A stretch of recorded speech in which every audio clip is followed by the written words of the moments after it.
দুনিয়ার জীবনকে প্রাধান্য দেয়া যাবে না। ওয়ামা হাদিহিল হায়াতুদ দুনিয়া ইল্লা মাতাউল গুরুর, সম্পূর্ণ মরীচিকা। মরীচিকা দেখেছেন? দুনিয়ার জীবন যে কি জিনিস, যারা আল্লাহর পথে পরীক্ষার সম্মুখীন হয়েছে ওরা জানে। মানে কিচ্ছু না, মানে মুহূর্তে আল্লাহ পাক ইহকাল পরকালের ফয়সালা করে ফেলবে।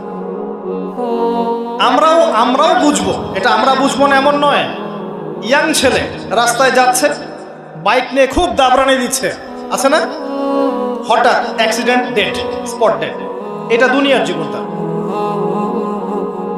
সারা জীবন দুনিয়ার পিছনে ছুটেছে, শেষ বয়সে হতাশ, কিছুই পেলাম না। পাবে না, কারণ আল্লাহর পথে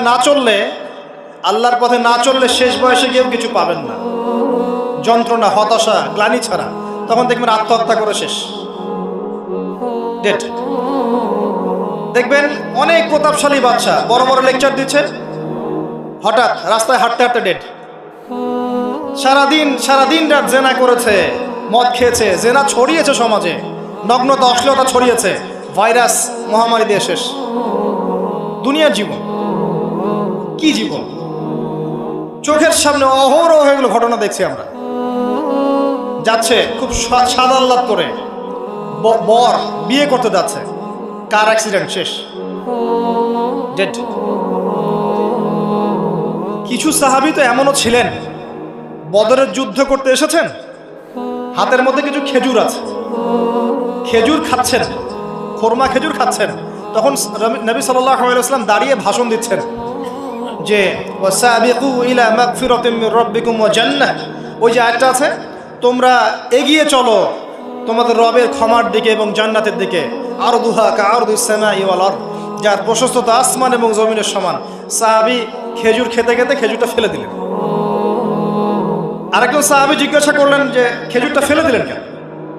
তিনি বলছেন এই খেজুরগুলো খেতে অনেক সময় লেগে যাবে। নবী সাল্লাল্লাহু আলাইহি ওয়াসাল্লাম এমন কথা বলেছেন, এটা শোনার পরে আমি আর এক সেকেন্ড নষ্ট করতে যাচ্ছি না। খেজুর ফেলে দিয়ে যুদ্ধে ঝাঁপিয়ে পড়লেন, দেন শহীদ হয়ে জান্নাতে চলে গেলেন। তারাও তো মৃত্যুর স্বাদ গ্রহণ করেছেন, তাই না? সুমাইয়া রাদিয়াল্লাহু আনহা, আবু জাহেল তাকে নির্যাতন করছে, তার লজ্জাস্থানে বর্ষা ঢুকিয়ে দিয়ে, চিন্তা করতে পারেন, লজ্জাস্থানে বর্ষা নিক্ষেপ করে হত্যা করলো। সুমাইয়া রাদিয়াল্লাহু আনহা দেখতে কালো বর্ণের, চেহারা সুন্দর নয়, হয়তোবা আপনার মতো সুন্দর নয়, জান্নাতে এখন হাসছে ইনশাআল্লাহ তাআলা। তার স্বামী ইয়াসের, আবু জাহেল তাকে পিটাতে মেরে ফেললো, সে মারা গেল, শহীদ হয়ে গেল। অনেক ওলামায়ে কেরামকে, ইমাম, মুস্তাহিদ, মুহাদ্দিস দেখবেন সারাটা জীবন এত মেহনত করেছেন দ্বীনের জন্য, বিয়ে শাদী করার সময় পান নাই। এমনও আছেন ইমাম এবং মুহাদ্দিস, জীবন তো তাদেরও ছিল। শুধু সাহাবী কেন, তাবেঈনদের দিকে তাকান, তাবেঈন তাকান, আমাদের 4 ইমামের দিকে তাকান। আবু হানিফা রাহিমাহুল্লাহ শেষ বয়সে জেলখানায়, কথিত আছে বিষ প্রয়োগে তাকে হত্যা করা হয়েছে। তার টাকার অভাব ছিল না, তিনি কিন্তু আমার মতো হতদরিদ্র ছিলেন না। আল্লাহ পাক তাকে সম্পদও দিয়েছিলেন, সমস্ত সম্পদ বিলিয়ে দিয়েছেন দ্বীনের জন্য। ইমাম শাফিঈ রাহিমাহুল্লাহ, তার দিকে তাকান। আহমদ বিন হাম্বল রাহিমাহুল্লাহ, তার দিকে তাকান। তাকে পিটানো হচ্ছে আর বাগদাদের রাস্তায় ঘোরানো হচ্ছে, কারণ সমাজের মানুষ ফতোয়া দিয়েছে একটা, তিনি ফতোয়া দিচ্ছেন আরেকটা। ওই যে হিল্লা প্রথা আর ঠিকা বিবাহ নিয়ে আর কি।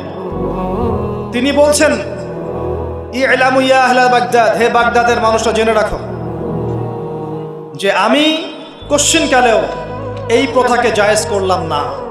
তোমরা চিনে রাখো যে আমার নাম আহমদ। জীবন তাদেরও ছিল। ইমাম মালিক রাহিমাহুল্লাহ, তাকে এত মার দেওয়া হয়েছিল, হাত বাঁধতে পারতেন না নামাজের মধ্যে, নামাজে হাত বাঁধতে পারতেন না। সাহাবীদের থেকে নেন, তাবেঈ থেকে নেন, তাবেঈ থেকে নেন, মুস্তাহিদ ইমাম থেকে নেন, দুনিয়ার জীবন তারাও কিন্তু ভোগ করেছেন, আর আমরাও ভোগ করছি। আমাদের ভোগের সিস্টেমটা দেখেন, তাদের ভোগের সিস্টেমটা দেখেন।